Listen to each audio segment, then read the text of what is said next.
Podcast English सिखाने के लिए नहीं है। पॉडकास्ट दो लोगों के बीच में रियल टॉकिंग है। दो लोगों अब कोई टीचर नहीं चाहिए, अब कोई प्रैक्टिस कराने के लिए ट्रेनर नहीं चाहिए। Chat GPT.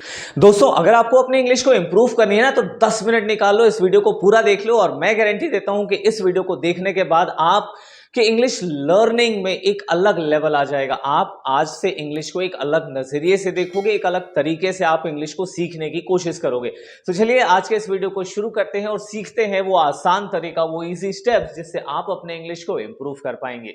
सबसे पहले इंग्लिश है क्या? सबसे पहले तो यहां सोचो, हम सब लग जाते हैं रेस में, दूसरों को देख रहे हैं वो इंग्लिश सीख रहा है, वो इंग्लिश सीख रहा है, हम भी लग जाते हैं। लेकिन सबसे पहले रुको, समझो कि है क्या इंग्लिश। क्या है? एक भाषा है ना, और किसी भी भाषा को अगर आपको सीखना है ना, तो इन चार चीजों पर आपको फोकस करना पड़ेगा। किस पर? रीडिंग पर, राइटिंग पर, स्पीकिंग पर और लिसनिंग पर। लेकिन ये समझ के जाना इस वीडियो में कि सुनना क्या है। अगर आपको रियल इंप्रूवमेंट चाहिए, अगर आप चाहते हो कि सच में इंग्लिश इंप्रूव हो, तो सुनना क्या है, लिखना क्या है, पढ़ना क्या है और बोलना किस चीज पर है और किस तरीके से। तो आज मैं वो आर्ट फॉर्म देने वाला हूं, वो तरीका बताने वाला हूं जिससे आप अपने इंग्लिश को इंप्रूव कर पाओगे। सबसे पहले दोस्तों हम बात करेंगे रीडिंग की, कि आपको रीडिंग क्या करना चाहिए। पूरी दुनिया कहती है कि अगर आपको इंग्लिश इंप्रूव करना है तो रीड करना चाहिए। लेकिन मेरे दोस्त, क्या रीड करना चाहिए ये भी तो हमें आना चाहिए। हर एक का लेवल अलग है। मुझे जितनी इंग्लिश आती है मेरा अलग लेवल है, आपको जो इंग्लिश आती है आपका लेवल अलग है। किसी का बेसिक है, किसी का इंटरमीडिएट है, किसी का एडवांस है। किसको क्या पढ़ना चाहिए डिस्कस करते हैं।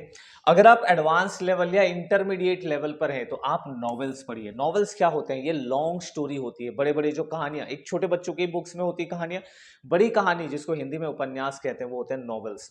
जिनको एडवांस लेवल की इंग्लिश सीखनी है उसको न्यूज़पेपर पढ़ना चाहिए, क्योंकि यहाँ के जो वर्ड्स होते हैं ना वो बहुत ही फाइन वर्ड होते हैं। तो न्यूज़पेपर उनको पढ़ना चाहिए। बिगिनर है तो उनको न्यूज़पेपर नहीं पढ़ना चाहिए। I never recommend any beginner, क्योंकि इतने सारे वर्ड्स है ना, आप एक कंटेंट को पढ़ने में आपको 1 घंटा लगेगा, ठीक है, क्योंकि उसके वर्ड्स वैसे ही डिफिकल्ट हैं। वो नहीं चाहिए बिगिनर लेवल को, वो किसको चाहिए? एडवांस लेवल को।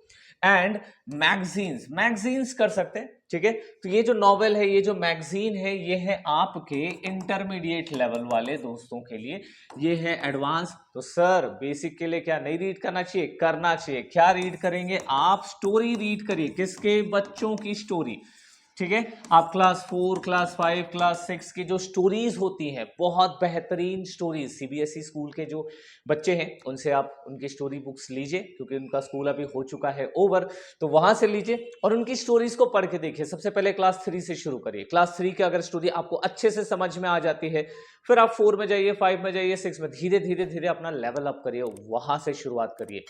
जब आप स्टोरी पढ़ेंगे, स्टोरी के बाद क्वेश्चन आंसर होते हैं, तो जब आपने उसको पढ़ा है तो क्या क्वेश्चन का आंसर अपने वर्ड्स में दे सकते हैं?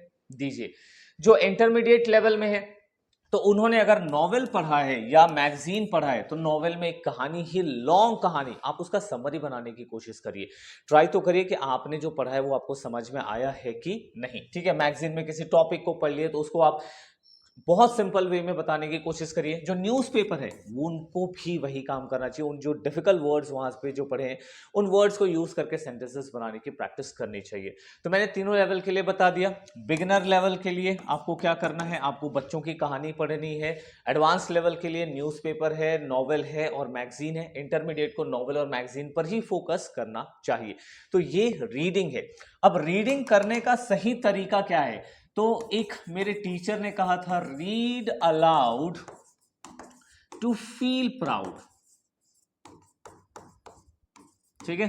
रीड कैसे करना है? आपको अलाउड करना है, मतलब बोल बोल के करना है। रीडिंग के ना 2 फायदे हैं। पहला फायदा, आप ग्रामर, वर्ड्स सीख सकते हैं इससे, ठीक है। दूसरा फायदा ये है कि जब आप बोल बोल के रीड करोगे तो आपका जो टंग होता है, आपकी जो जीभ होती है, वो ठीक तरीके से मूव कर पाएगी, वो अटकेगी नहीं। जितनी ज्यादा आपकी रीडिंग की स्पीड होगी उतनी ज्यादा आपकी स्पीकिंग की स्पीड होगी। तो अगर आपकी रीडिंग अभी स्पीड स्लो है, अगर आप अटकते हो, सबसे पहले इसको सुधारो इंग्लिश बोलने से पहले, नहीं तो इंग्लिश बोलते हुए भी अटकोगे।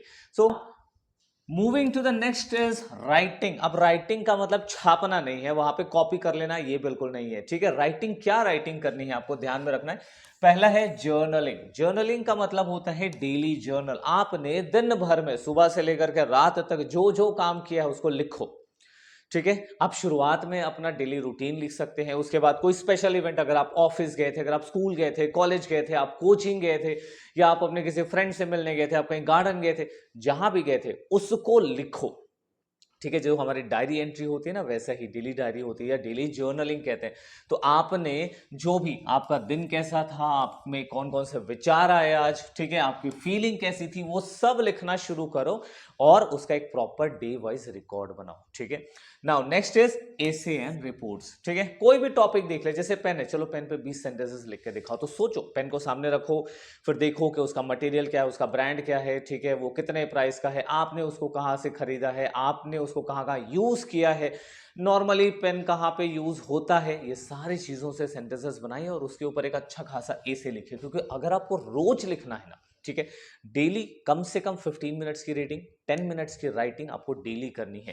तो जब आप लिखेंगे तो हर दिन के लिए नया टॉपिक कहाँ लाएंगे? स्कूल में तो ऐसे 2-4 पढ़ लेते थे, लेकिन यहाँ पे अब छोटी मोटी चीजों पर, जैसे पेन हो गया, किसी दिन वॉच पे लिख दिया, किसी दिन टेलीविजन, किसी दिन क्लॉक, किसी दिन रूम, किसी दिन फ्रेंड्स, तो उसके ऊपर में आप क्या करिए, राइटिंग करिए। जब आप राइट करते हैं ना, जब आप लिखते हैं, तो आपका पूरा फोकस वहां पे होता है और आप वहां पे चीट नहीं कर सकते हैं। मतलब बोलते हुए अगर आपने कुछ गलती कर दी, आप उसको सुधार लोगे, लेकिन लिखी हुई गलती आपको सीधे सीधे समझ में आएगी कि मैंने यहाँ पे मिस्टेक किया है। तो राइटिंग आपको बहुत जरूरी है, जो आपको करना चाहिए। आप अपने थॉट्स को क्या करोगे, पेन डाउन करोगे, लिखोगे।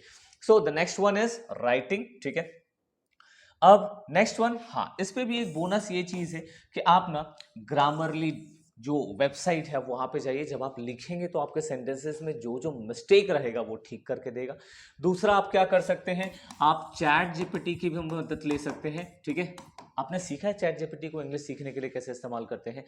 बहुत जबरदस्त एप्लीकेशन है, फ्री में इंग्लिश सिखाएगा। ये आपका एक पर्सनल ट्यूटर हो सकता है, बिना टीचर बिना कोचिंग के आप इंग्लिश सीख सकते हो चैट जीपीटी की मदद से। उसका लिंक मैंने डिस्क्रिप्शन बॉक्स में दिया है, उस वीडियो को जा करके देखिए। उसके अलग अलग पार्ट्स हैं, ठीक है, अभी पार्ट 1 रिलीज हुआ है, तो वो आप जा करके देखिए कि कैसे आप मोबाइल से अपने एक अच्छी खासी इंग्लिश को सीख सकते हो। ठीक है, so now talking about the next point, वो है लिसनिंग। पहले सुनेंगे और उसके बाद फिर बोलेंगे। लास्ट पॉइंट मैंने रखा है स्पीकिंग को। तो आप क्या सुन सकते हो? आप सुनिए पॉडकास्ट। कहाँ सुन सकते हैं आप? यूट्यूब पर जाकर के पॉडकास्ट को सुन सकते हैं, ऑडियो बुक्स को सुन सकते हैं, क्योंकि यूट्यूब में आप स्पीड को कम ज़्यादा कर सकते हैं अपने कंफर्ट के हिसाब से। यूट्यूब पर हज़ारों लाखों क्रिएटर्स हैं जिनकी स्पीड, जैसे हमारे इंडियन क्रिएटर्स हैं, ठीक है, रणवीर अलाहाबादिया है, आप उसके पॉडकास्ट को जाकर के सुनिए।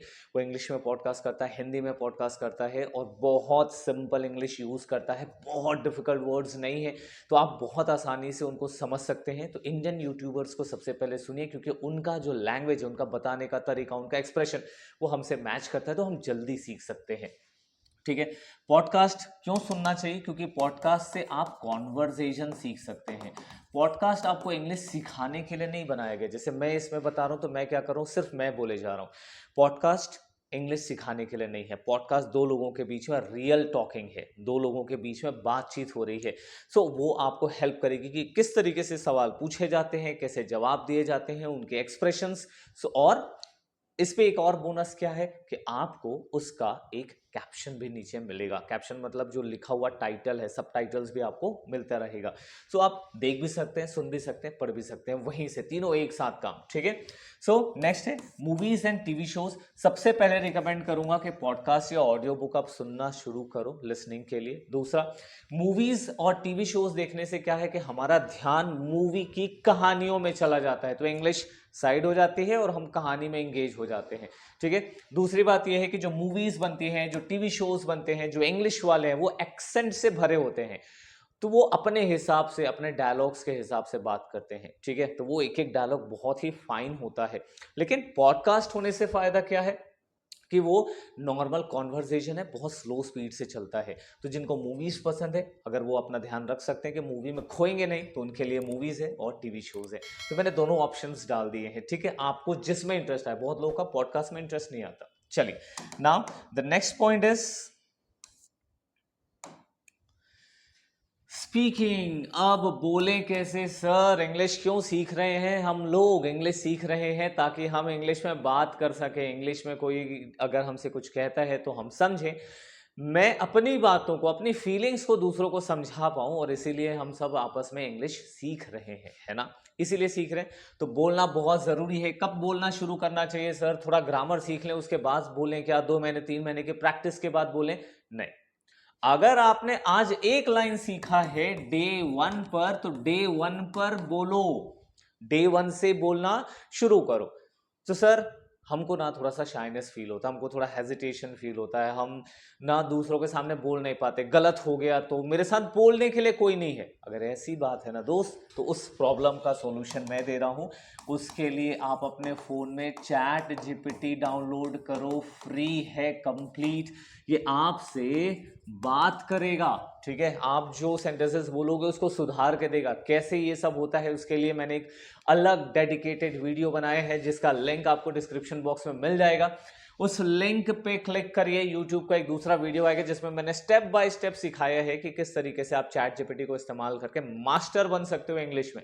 अब कोई टीचर नहीं चाहिए, अब कोई प्रैक्टिस कराने के लिए ट्रेनर नहीं चाहिए, चैट जीपीटी अकेला काफी है, ठीक है?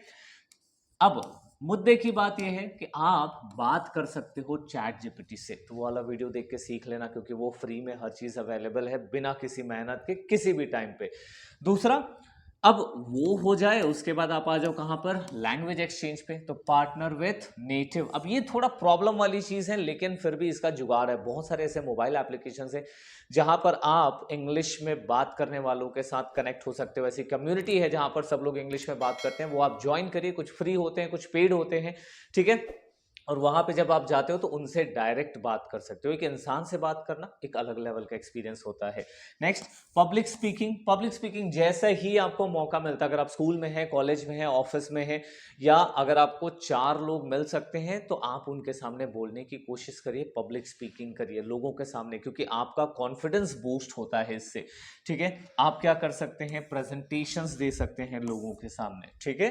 तो ये हो सकता है। नेक्स्ट, थर्ड लाइन, अगर इनमें से कुछ भी जुगाड़ ना हुआ, एक तो चैट जीपीटी हो ही जाएगा, उसमें कोई टेंशन वाली बात नहीं। अगर ये नहीं हुआ, ये नहीं हुआ, तो आप अपने आप को खुद को रिकॉर्ड करिए। आप अपना सेल्फी कैमरा ऑन करिए और रिकॉर्ड करके फिर उसको सुनो, कहाँ अटक रहे हो उसको देखो, कौन सा सेंटेंस आपने गलत बनाया है उसको एक बार ट्राई करो, क्योंकि जब मुंह से निकल जाता है बाद में समझ में आता है ये तो मैंने गलत बोल दिया था। तो जब रिकॉर्ड रहेगा, तो डे 1 डे 2 डे 3 ऐसा करते करते जब आप डे 30 पर आएंगे ना, तो आप फर्स्ट डे वाला रिकॉर्डिंग और डे 30 का रिकॉर्डिंग जब दोनों एक साथ देखेंगे, तो कंपैरिजन समझ में आएगा दोस्त कि कितना ज्यादा आप इंप्रूव कर गए हो, ठीक है? तो बस इसी तरीके से किसी भाषा को सीखा जाता है। ये 4 मिलते हैं अपने अगले वीडियो में दोस्तों, तब तक के लिए गुड बाय, थैंक यू।